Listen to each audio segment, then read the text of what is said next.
guys, for this video, gagawa tayo ng isang portrait ng pusa.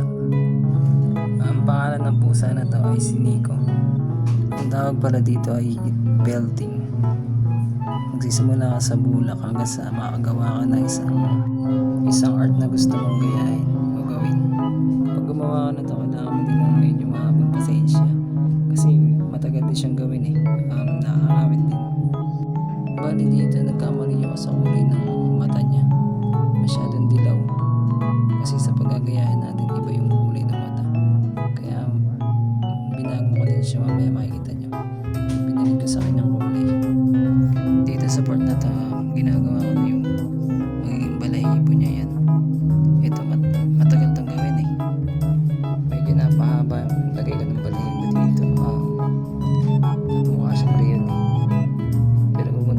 Gugupitin ko pa siya mamaya para makuha natin yung tsura kahit pa paano. Ayan, malapit na yan. Punuin lang natin yan ng balahibo, tapos mamaya guguntingin natin. May mga alaga kayong gustong pagaya, pwede kayo mag-message. Tignan natin kung kaya natin gayahin.